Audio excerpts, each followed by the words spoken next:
Hello everyone, welcome to Edu Mazaak. दोस्तों, BPSC TRE 3 पास जितने भी उम्मीदवार हैं, सारे लोगों की काउंसलिंग की प्रक्रिया शुरू हुई। काउंसलिंग यानी कि डॉक्यूमेंट वेरिफिकेशन भी होगा उसमें। तो अब सबसे बड़ी बात यह है कि काउंसलिंग में आपको कौन कौन सा डॉक्यूमेंट लेके जाना होगा और किस तरह से आपको ये पता चलेगा कि मेरा किस दिन काउंसलिंग है। ये सारे चीज़ों की जानकारी मैं आपको देने जा रहा हूँ। लेकिन उससे पहले यदि आप मेरे चैनल पर नए हैं तो प्लीज़ मेरे चैनल को लाइक, शेयर और सब्सक्राइब अवश्य करें ताकि आने वाले वीडियो का लिंक आपको मिलता रहे। देखिए दोस्तों, मैं जितना भी चीज़ आपको बताता हूँ, सारा का सारा सूचना जो है वह मैं प्रूफ के आधार पर देता हूँ। बिना प्रूफ का मैं कोई भी सूचना आप लोगों तक नहीं पहुँचाता। ऐसा नहीं है कि कोई फेक अपने से बनाकर कोई भी न्यूज़ मैं आप तक पहुँचाता हूँ और न कोई सूचना आप लोगों को देता हूँ। तो यह भी सूचना मैं आप लोगों को देने जा रहा हूँ कि कौन कौन सा डॉक्यूमेंट आपको आवश्यक है। तो सबसे पहले इसके लिए हम लोग देखते हैं, बीपीएससी ने जो वैकेंसी निकाला था 22/2024, उसके अंतर्गत क्या कहा गया था। जरा इसको देख लीजिए कि कौन कौन सा डॉक्यूमेंट आपके लिए मान्य होगा। देखिए, ये बिहार लोक सेवा आयोग के द्वारा निकाला गया 22/2024 वैकेंसी है और इसी के अंतर्गत हम लोग चलते हैं, देखते हैं कि कौन सा डॉक्यूमेंट जो है वह काउंसलिंग के समय उन्हें चाहिए। आइए इसको देखते हैं। सबसे पहले लिस्ट ऑफ डॉक्यूमेंट बीपीएससी ने जो वैकेंसी निकाला था उसमें पहले ही बता दिया गया था आप लोगों को लिस्ट ऑफ डॉक्यूमेंट कौन कौन सा मांगा जा सकता है, कौन आपको रखना चाहिए। देखिए ज़रा, तो लिस्ट ऑफ डॉक्यूमेंट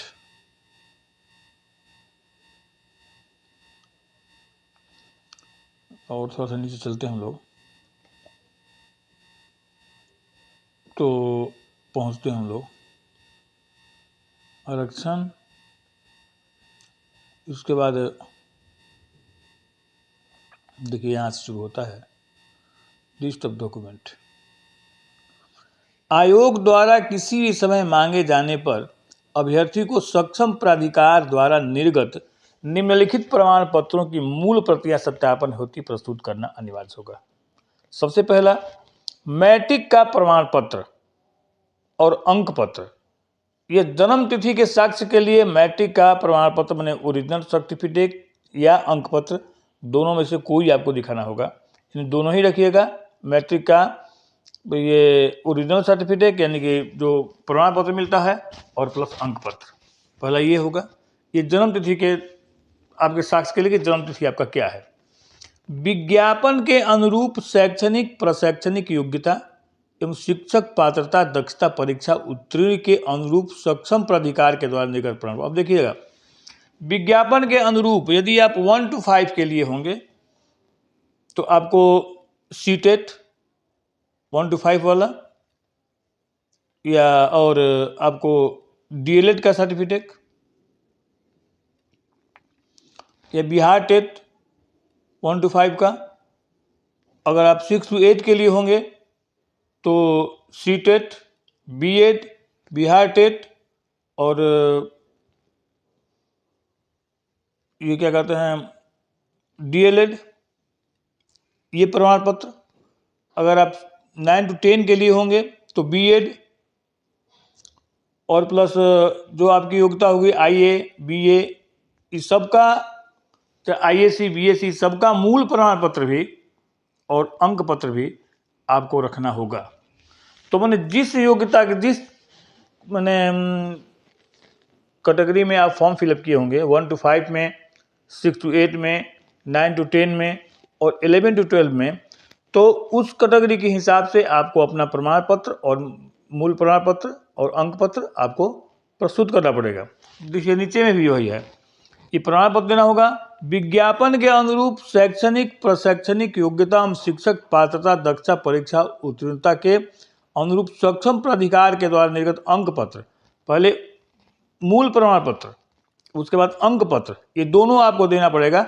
आप जिस कैटेगरी के हिसाब से फॉर्म फिलअप किए होंगे 1 to 5 के लिए अगर किए होंगे तो डीएलएड देना पड़ेगा आपको, सीटेट देना पड़ेगा आपको 1 to 5 वाला, बीटेट देना पड़ेगा आपको, इसका अंक पत्र भी देना पड़ेगा, मूल प्रमाण पत्र भी देना पड़ेगा, ये सारा चीज़ आपको देना पड़ेगा। इसी तरह से अगर आप 6 to 8 पास किए होंगे तो उसके लिए अलग से, 9 10 के लिए और 11 12 के लिए, ये जितने भी तरह का फॉर्म आप फिलअप किए होंगे और जिस विषय का आप काउंसलिंग करना चाहते होंगे, ये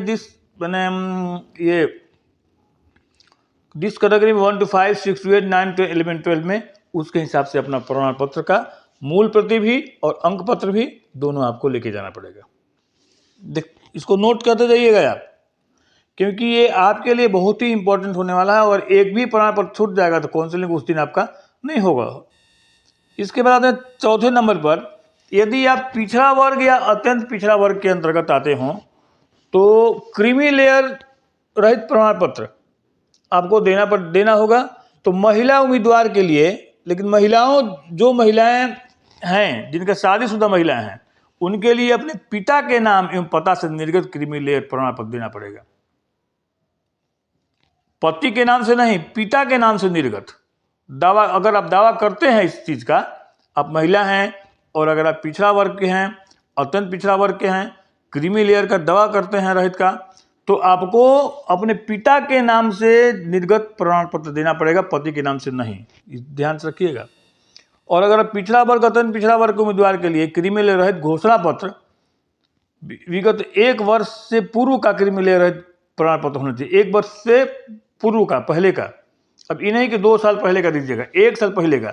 और ये काउंटिंग कब होगा भैया? जब जिस दिन फॉर्म आप फिलअप किए उस दिन काउंटिंग होगा, आज के लिए नहीं।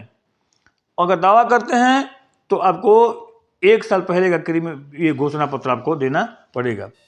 अनुसूचित जाति, अनुसूचित जनजाति के उम्मीदवार के लिए जाति एवं स्थानीय निवास प्रमाण पत्र, जाति प्रमाण पत्र और स्थानीय निवास प्रमाण पत्र देखिए जरा यहाँ पर। महिला उम्मीदवार के लिए पिता के नाम एवं पता से निर्गत जाति एवं स्थानीय प्रमाण पत्र देना पड़ेगा।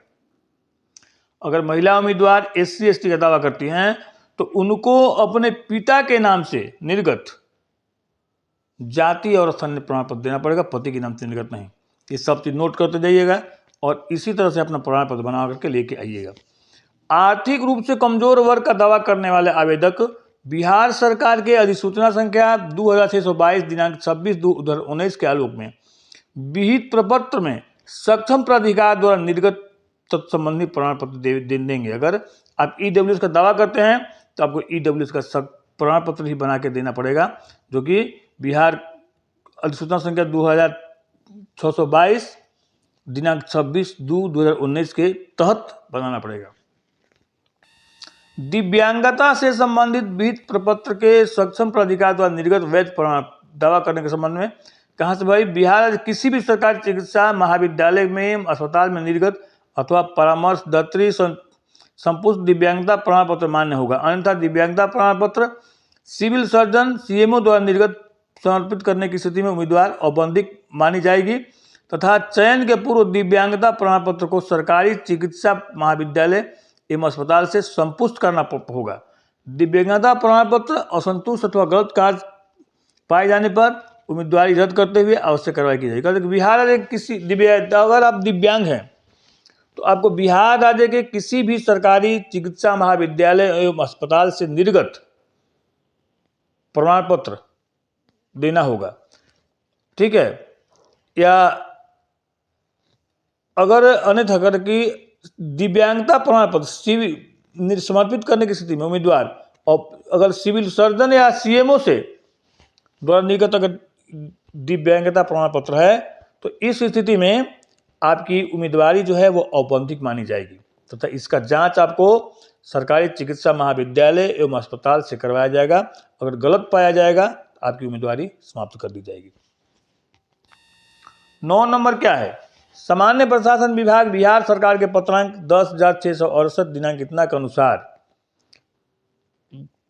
बेंचमार्क दिव्यांग अभ्यर्थी को श्रुति लेखन एवं अन्य सुविधा का दावा करने की स्थिति में उपयुक्त अधिसूचना के साथ संलग्न अनुसूची 1 में सक्षम प्राधिकार द्वारा निर्गत प्रमाण पत्र एवं अनुसूची 2 में शपथ पत्र देना होगा। भूतपूर्व सैनिकों को उम्र सीमा में छूट का दावा करने की स्थिति में तत्संबंधी प्रमाण पत्र उनको देना पड़ेगा। सरकारी सेवकों अगर हैं, अगर उम्र सीमा में छूट का दावा करते हैं तो उनको भी सब प्रमाण पत्र देना पड़ेगा। स्वतंत्रता सेनानी के पोता पोती नाती नतनी का दावा करने वाले अभ्यर्थियों के लिए जिला पदाधिकारी या उनके द्वारा प्राधिकृत पदाधिकारी के हस्ताक्षर से निर्गत भूतपूर्व स्वतंत्रता सेनानी की पोता पोती नाती नतनी होने का प्रमाण पत्र देना होगा। केंद्र सरकार, बिहार सरकार या किसी अन्य राज्य के अधीन किसी भी पद पर नियुक्त हो तो परीक्षा में भाग लेने हेतु सक्षम प्राधिकार द्वारा निर्गत अनापत्ति प्रमाण पत्र देना होगा। नो ऑब्जेक्शन देना पड़ेगा अगर आप पहले से नौकरी कर रहे हो तब। इसके बाद फोटो युक्त पहचान पत्र, आधार कार्ड, हाल का खींचा हुआ 2 पासपोर्ट साइज का फोटो, लिखित परीक्षा के लिए भरे एवं डाउनलोड किए गए आवेदन की प्रति, जो फॉर्म आप फिलअप किए हैं आवेदन करते समय, जो बिहार ये बीपीएससी की वेबसाइट में होगा, उसका फोटोकॉपी आपको लेके आना पड़ेगा। डाउनलोड करना होगा वेबसाइट से, उसको लेके आना होगा। और लिखित परीक्षा के लिए निर्गत एडमिट कार्ड की प्रति, और जिस एडमिट कार्ड से आप परीक्षा दिए हैं वह भी आपको मैंने अवश्य दिखाना पड़ेगा। तो इतने सारे 17 कागजात हैं, और जो कागजात आपके ऊपर लागू होता है उस कागजात के साथ आपको काउंसलिंग में पहुंचना होगा। नियुक्ति अब करें जांच कैसे होगा भाई? नियुक्ति प्राधिकार का यह दायित्व होगा कि ये नियुक्ति पत्र निर्गत करने के पूर्व शैक्षणिक प्रशैक्षणिक योग्यता एवं शिक्षक पात्रता दक्षता परीक्षा उत्तीर्ण होने से संबंधित प्रमाण पत्र सहित अन्य प्रमाण पत्रों की यथावश्यक जांच करा लेंगे। प्रमाण पत्र जाली या गलत पाए जाने की स्थिति में नियुक्ति रद्द करते हुए वेतनादि के मद में दिए गए राशि की वसूली Bihar and Orissa public demand recovery act इतना के तहत किया जाएगा। अब देखिए ये इतने सारे हैं, अगर जिस कैटेगरी में जिस तरह का आपको मैंने आवश्यकता होगा, ये आवश्यक सभी प्रमाण पत्र आपको लेकर के आना पड़ेगा। तो ये देखिए, और इसमें क्या भाई, तो इतने सारे प्रमाण पत्र हैं। देखिए विज्ञापन में क्या जारी किया गया, इसको जरा देख लीजिए एक बार कि भाई कौन कौन प्रमाण पत्र आपको लाना पड़ेगा। ये देखिए जरा, ये देख लीजिए, ये क्या है भाई? प्रमाण पत्र लाना होगा साथ। कौन कौन भाई?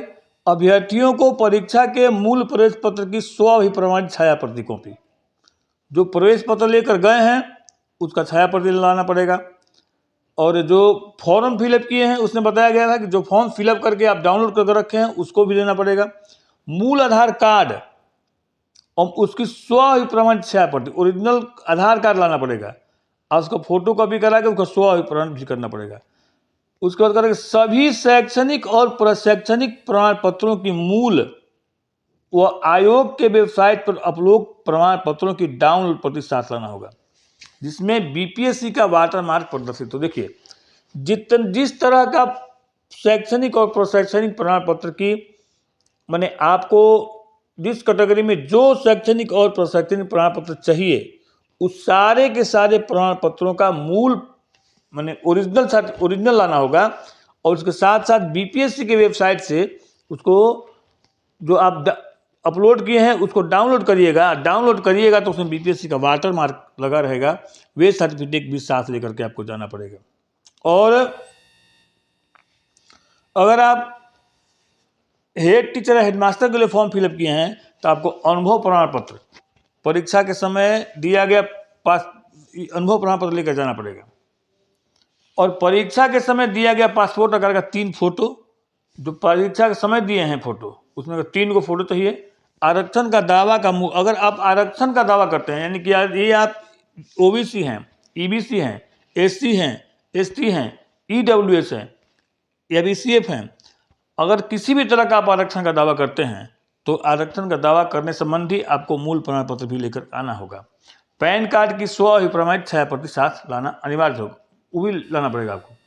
इसके बाद देखिए मोबाइल पर एसएमएस के माध्यम से मिलेगा स्लॉट की जानकारी। स्लॉट किस दिन आपका होगा, किस टाइम आपका होगा डीवी, उसकी जानकारी आपको मोबाइल पर एसएमएस के माध्यम से मिलेगी। डीएम स्तर से जारी पत्र के अनुसार अभ्यर्थी को स्लॉट की जानकारी मुख्यालय स्तर से मोबाइल का पर एसएमएस से माध्यम से दी जाएगी। आपको किस दिन काउंसलिंग होगा इसकी जानकारी ये डीएम ऑफिस से आपको एसएमएस के द्वारा दिया जाएगा। शिक्षा विभाग वेबसाइट पर तिथि व दिन अभ्यर्थी को सूचित के आधार पर की जाएगी। निर्धारित स्लॉट में अभ्यर्थी आकर के अपने अभिलेख की जांच करा पाएंगे। इसके बाद देखिए जरा यहाँ पर अभ्यर्थी को कहा गया है कि प्रमाण पत्र सत्यापन के दौरान रजिस्टर्ड मोबाइल साथ में रखना अनिवार्य होगा। देखिए यह एकदम जरूरी है कि अगर आप प्रमाण पत्र का सत्यापन करने जा रहे हैं तो आपको रजिस्टर्ड मोबाइल जो कि आधार से जुड़ा होगा वह आपको अपने साथ रखना बहुत ही जरूरी होगा, क्योंकि उसी ओटीपी आयोग इसके बाद ही सत्यापन काम शुरू होगा। उसकी ओटीपी उसमें जाएगा और जब ओटीपी आप बताइएगा वह उसमें भरा जाएगा और उसके बाद ही आपके प्रमाण पत्रों का सत्यापन काम शुरू होगा। अगर आपका ओटीपी वाला मोबाइल आपके पास नहीं है तो फिर आपका प्रमाण पत्र का सत्यापन शुरू नहीं किया जाएगा। तो सत्यापन में शामिल, तो अगर आप सत्यापन करना चाहते हैं तो आपको वैसा मोबाइल अपने साथ रखना होगा जिस पर कि आधार ओटीपी जाता होगा, ध्यान रखिएगा। और देखिए कि सत्यापन में शामिल शिक्षकों को एक दिन की ऑफिशियल छुट्टी माना जाएगा। निश्चित टाइम व स्लॉट में अभ्यर्थियों का सत्यापन हो सकेगा। अभ्यर्थी काउंसलिंग में शामिल नहीं हुए तो उनको अलग से शेड्यूल बनेगा और अलग से भी उनका काउंसलिंग किया जाएगा अगर आप छूट गए हो तब। तो ये सारा चीज़ आपको करना पड़ेगा। जितना भी शैक्षणिक और प्रशैक्षणिक माने योग्यता आप रखते हैं, जिस कैटेगरी के लिए आप फॉर्म फिलअप किए हैं 1 to 5 के लिए तो 1 to 5 की योग्यता के अनुसार सर्टिफिकेट लेके जाइएगा। 6 to 8 के लिए तो उसके लिए लेके जाइएगा। 9 to 10 के लिए तो उसके अनुसार लेकर जाना है और 11-12 के लिए उसके अनुसार लेकर के जाना है। सबसे इम्पोर्टेंट है कि आधार आपको ले जाना होगा और आधार से जुड़ा हुआ मोबाइल भी आपको अपने साथ रखना जरूरी होगा। उसके बाद कैसे पता आपको चलेगा कि किस दिन मेरा है, तो इसके लिए देख लीजिए मोबाइल पर एसएमएस के माध्यम से मिलेगा स्लॉट की जानकारी और डीएम साहब के स्तर से, डिस्ट्रिक्ट मजिस्ट्रेट के स्तर से आपको एसएमएस के द्वारा आपको स्लॉट की जानकारी मिलेगी कि आपका काउंसलिंग किस दिन है और कितने बजे से है। ये सारी की सारी जानकारी आपको दिया जाएगा। अगला न्यूज़ भी एक देख लीजिए। अगला न्यूज़ है कि इन कागजातों के साथ पहुंचे वेरिफिकेशन सेंटर पर बीपीएससी से परीक्षा पास करने का मूल प्रमाण पत्र, जो परीक्षा में जो सिलेक्शन हुए वो भी चाहिए आपको। उसके बाद क्या बताया गया है कि जो एडमिट कार्ड आप जो जिस एडमिट कार्ड से परीक्षा दिए हैं वो भी चाहिए, जो फॉर्म फिलअप करके डाउनलोड किए हैं वह भी चाहिए। सारा चीज़ आपको लेकर जाना पड़ेगा। मूल आधार, ओरिजिनल आधार और स्वाभिप्रमाणित कॉपी उसका भी चाहिए। सभी शैक्षणिक एवं प्रशैक्षणिक प्रमाण पत्र, सीटेट, बीटेट एवं एस्टेट उत्तीर्णता प्रमाण पत्र, डीओ से जारी 8 साल, अगर आप हेडमास्टर के लिए फॉर्म फिलअप किए हैं या हेड टीचर के लिए तो डीईओ के द्वारा डी अपने जिला के डीओ के द्वारा यह सत्यापित प्रमाण पत्र देना पड़ेगा कि 8 साल का शैक्षणिक अनुभव आपको है। पासपोर्ट साइज का 3 फोटो परीक्षा फॉर्म में लगाया गया था। जो परीक्षा फॉर्म में फोटो लगाए हैं वही फॉर्म, वही मैंने फोटो 3 ठो चाहिए। आरक्षण का दावा संबंधित मूल प्रमाण, यदि आप आरक्षण का दावा करते हो तो उसके लिए आपको भी मूल प्रमाण पत्र देना पड़ेगा कि जो आप लगाए हैं वहाँ पर बीपीएससी के वेबसाइट पर जो फॉर्म भरते समय लगाए हैं वही प्रमाण पत्र आपको दिखाना पड़ेगा। अगर जन्म तिथि में छूट चाहते हैं तो उसके लिए भी प्रमाण पत्र आपको देना पड़ेगा जो सक्षम पदाधिकारी से। आधार से लिंक मोबाइल नंबर के साथ पहुँचें। अगर आपका मोबाइल नंबर आधार से लिंक नहीं है जुड़वा लीजिए और वैसा ही मोबाइल नंबर और लेकर पहुँचिए जो कि आधार से लिंक हो, क्योंकि वहाँ ओटीपी जाएगा। नोट करें कि उपरोक्त सभी प्रकार का डॉक्यूमेंट जो है वह बीपीएससी के वाटर मार्क के साथ होती है। अब और एक बात और ध्यान रखिएगा, ओरिजिनल प्रमाण पत्र जो आपके पास है, मूल जो प्रमाण पत्र आपके पास है उसको तो लेकर जाना ही है, लेकिन जो प्रमाण पत्र आप बीपीएससी के वेबसाइट पर डाउनलोड माने अपलोड किए हैं फिर से उसको डाउनलोड कीजिएगा जिस पर कि बीपीएससी का वाटर मार्क लगा होगा। उस सर्टिफिकेट को भी लेकर के आपको जाना पड़ेगा और उसी सर्टिफिकेट से आपका ओरिजिनल सर्टिफिकेट दोनों को मिलान किया जाएगा और मिलान करने के बाद ही आपको ज्वाइनिंग मिलेगा।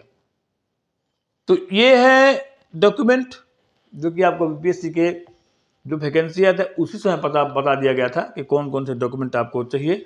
और सारा का सारा डॉक्यूमेंट जो है वह कब का होना चाहिए, जब आप बीपीएससी का फॉर्म फिलअप किए हैं उससे पहले का सारा डॉक्यूमेंट होना चाहिए। ध्यान रखिएगा एक बात, अब ये नहीं कि बीपीएससी के फॉर्म फिलअप करने के बाद अगर आप कोई डॉक्यूमेंट बनवाए हों तो वो मान्य नहीं होगा। इसलिए ध्यान रखिएगा, यही कारण है कि वो कह रहा है कि भाई बीपीएससी के वेबसाइट पर जो भी आप डॉक्यूमेंट अपलोड किए हैं सारा को डाउनलोड कीजिए और डाउनलोड करने के बाद वाटर मार्क वाला डॉक्यूमेंट भी लेकर जाइए और आपका मूल प्रमाण पत्र और जो वाटर मार्क बीपीएससी वाला है वो प्रमाण पत्र दोनों को मिलाया जाएगा, तभी जा करके आपको ज्वाइनिंग लेटर मिलेगा सर। और सबसे इंपॉर्टेंट चीज कि अपना आधार लिंक मोबाइल जरूर आप लेकर जाइएगा, क्योंकि बिना ओटीपी आए आपका जो काउंसलिंग का प्रोसेस है वो प्रारंभ नहीं होगा।